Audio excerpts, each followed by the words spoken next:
Olá, eu sou a professora Maria Aparecida e esta é uma aula para a turma do 8º ano B de Ciências, a parte de Física. Vocês vão utilizar a apostila 1, o capítulo 4, sobre o pensamento científico.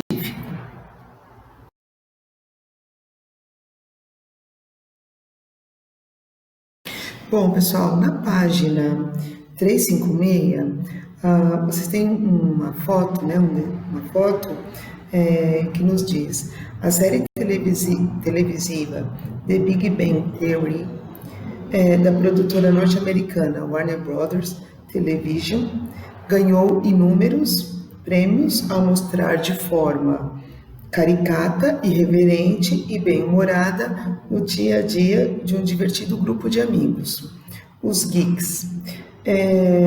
Os personagens protagonistas dessa série são da esquerda para a direita: o microbiologista, o engenheiro, o astrofísico, a neurocientista, um físico teórico, um físico experimental e uma garçonete aspirante atriz. Em todos os episódios, o contraponto é dado por Penny, uma legítima representante do senso comum.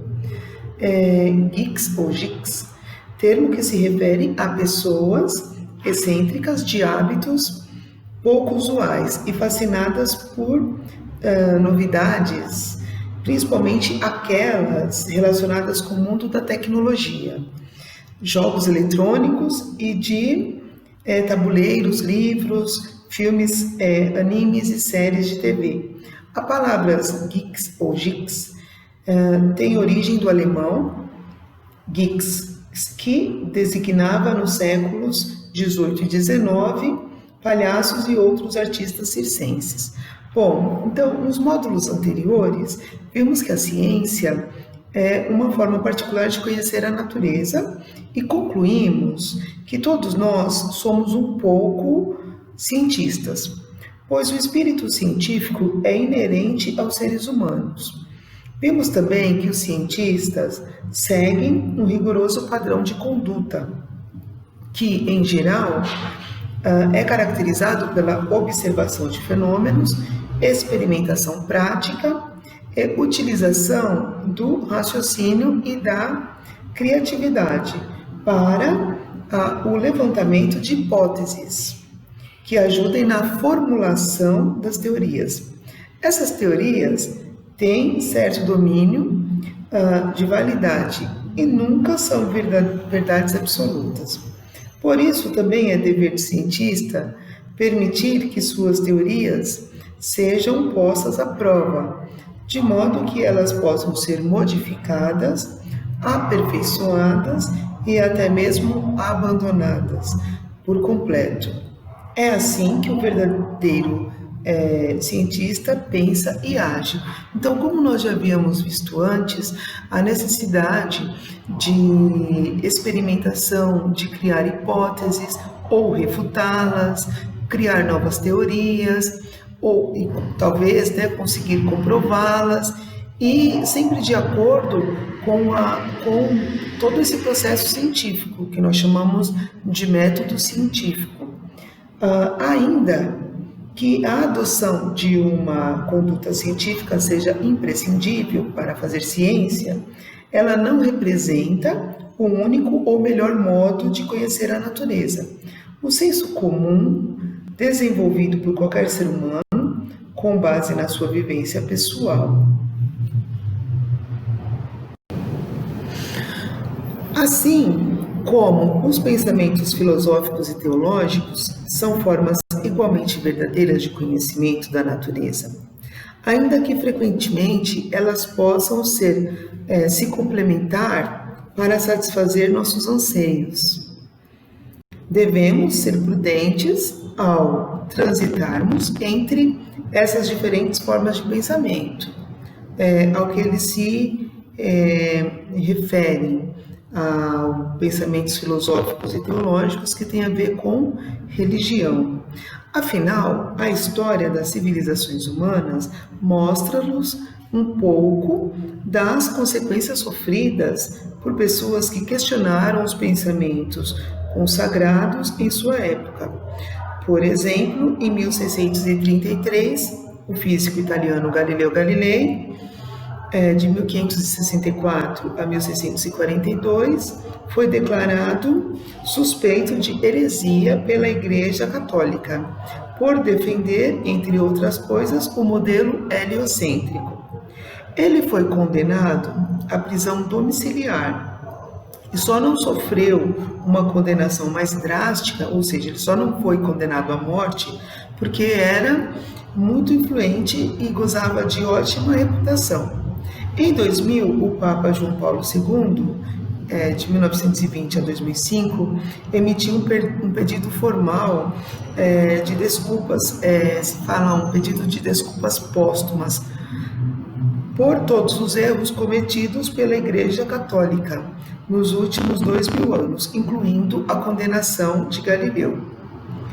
Então, isso significa que nós não devemos, desprezar outras fontes de conhecimento, que como ele diz no texto, que servem para satisfazer os nossos anseios.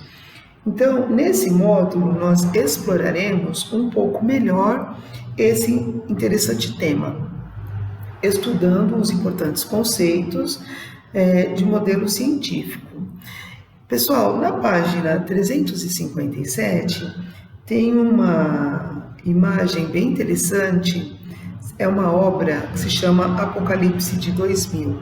Então, se vocês olharem nessa obra, parece que é um amontoado de lixo, mas se você olhar a sombra, dá a impressão que são duas pessoas que estão sentadas em um morro, por exemplo.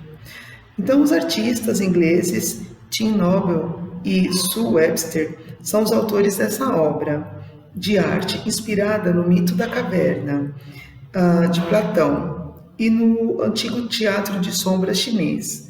Então, o contraste entre a romântica ilusão de duas pessoas sentadas, encontrada nas sombras, e o monte de lixo que foi cuidadosamente montado de modo a produzi-las, serviu para a dupla de artistas de crítica ao consumismo exagerado e à enorme produção de lixo da sociedade moderna.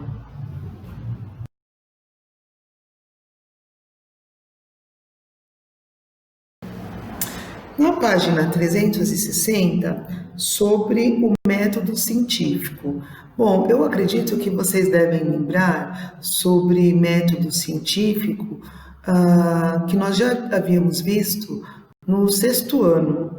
Então, que existem as etapas do método científico e como que elas devem se encaixar, proceder num estudo científico. Então, um método científico pode ser definido como um conjunto de regras fundamentais para realizar uma investigação científica, produzindo conhecimentos novos, corrigindo os anteriores e integrando conhecimentos pré-existentes. Em suma, o método científico é uma espécie de manual para fazer ciência.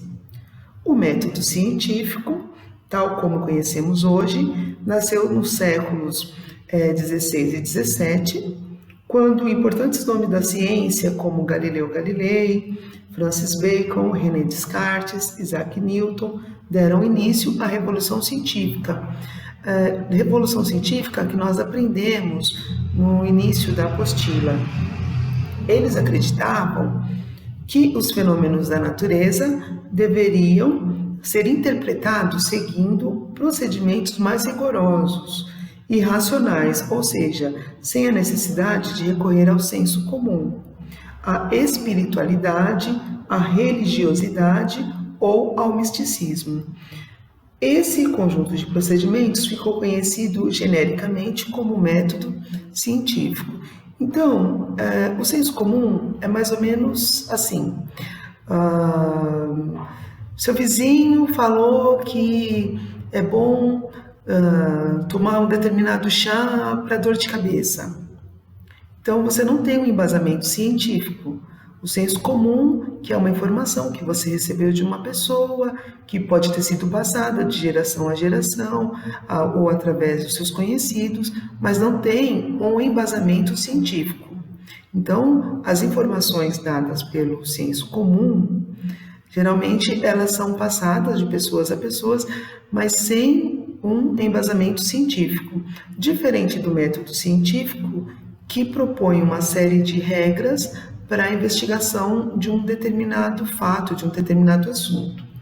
Então, nos últimos séculos, o método científico passou por aperfeiçoamento e transformações, consolidando-se como uma importante ferramenta para conseguir abranger todas as especificidades da prática científica. O método científico acabou sofrendo modificações,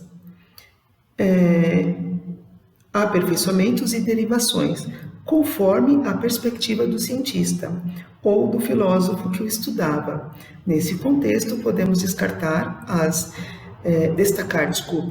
importantes contribuições dos pensadores David Hume, Karl Popper, Thomas Kuhn, Henri Lakatos, Paul Feyerabend e Mário Augusto Bunge, entre outros. Graças a eles, um novo ramo de conhecimento acabou se formando, a filosofia da ciência.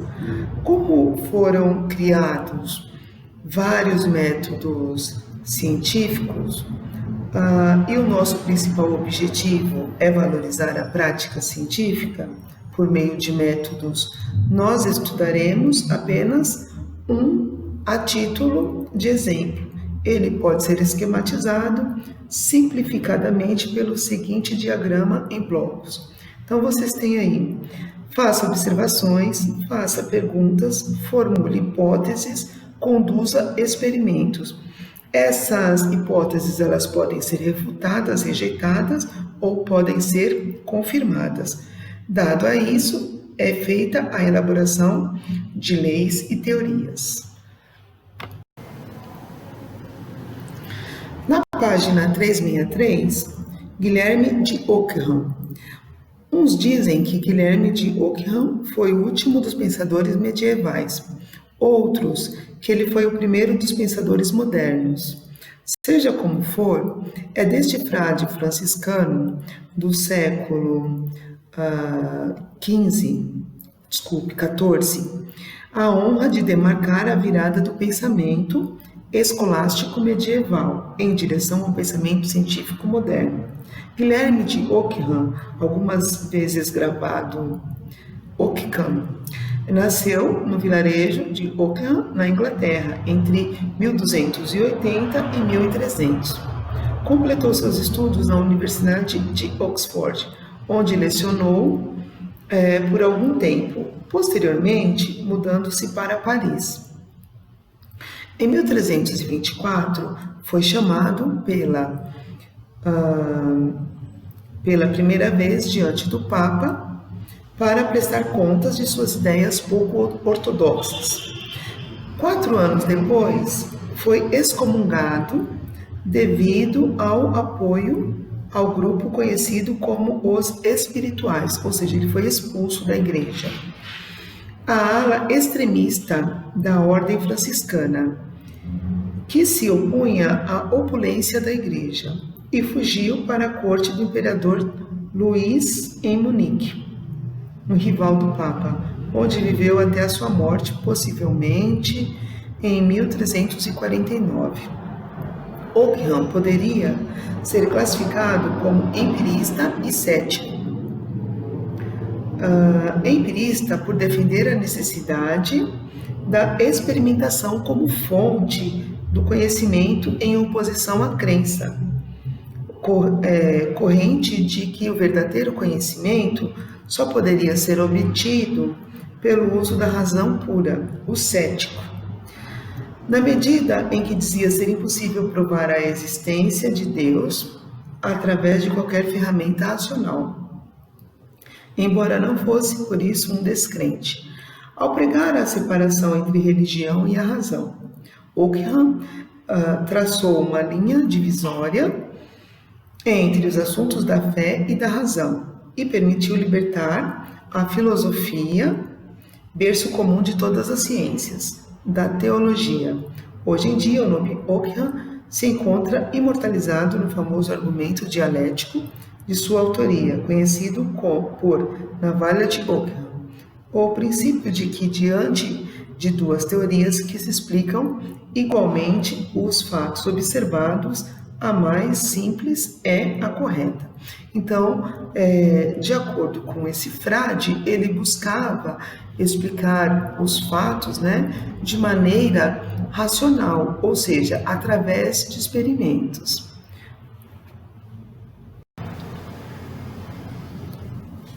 Bom, pessoal, então por enquanto é só isso.